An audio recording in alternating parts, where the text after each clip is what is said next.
harfi oilasidagi sirdosh do'stlar bilan tanishib qilishni xohlamsiz? Bosh a, yolg'iz a, oyoq a, o'lanma a. A harfining har qaysi shakllari o'zining so'zlardagi o'rnini tunishtirsam deb atadi. Qanamsa diqqat qiling. Yarışık bu Andergül'nün atlas kengligi çaqnab aksi aynakda içildi kengli. O'g'ri daraxt kesmakda osta-osta daraxt oqi chidamay yig'lamoqda. Mehmetcan Meynet balalarga o'ch, Meynet balalar Mehmetcanga omroq.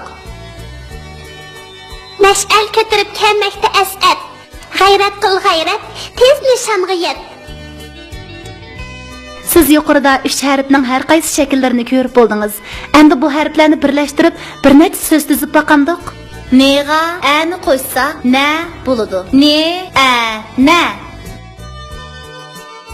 Te'ga ani qo'ysak ta bo'ladi. Te a ta. A te at. Aga nani qo'ysak ana bo'ladi. A ne ana ana. Aga tani qo'ysak ata bo'ladi. A te ata ata.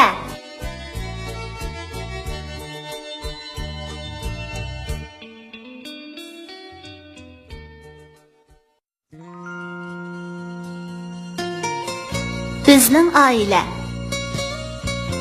Bizning uyda bobom, momam, opam, men va ukam qatorliq 6 odam bor. Bobom bilan momam dehqonchilik qiladi. Dadam savatda ishlaydi. Opam o'qituvchi. Men 1-sinfda o'qiyman. Ukam nayda yig'langu. Kechqurun hammamiz jam bo'lib, kunduzi ko'rgan anglagan ishlar to'g'riliq paranglashimiz. Bugun men do'stlarim bilan o'ynagach, ko'rganlarimni she'r qilib yozib chiqdim. Aynak sirtar Salima, Mash'al oynar Azmat, Axlat tökar Hanifa, As'ad polni tozlavat. Uydagilar bu she'rimni anglab meni maqtab ketdi. Bizning oila pekmi baxtlik. Hammamiz bir-birimizga kuyinamiz. Men oilamizni intayin yaxshi ko'raman.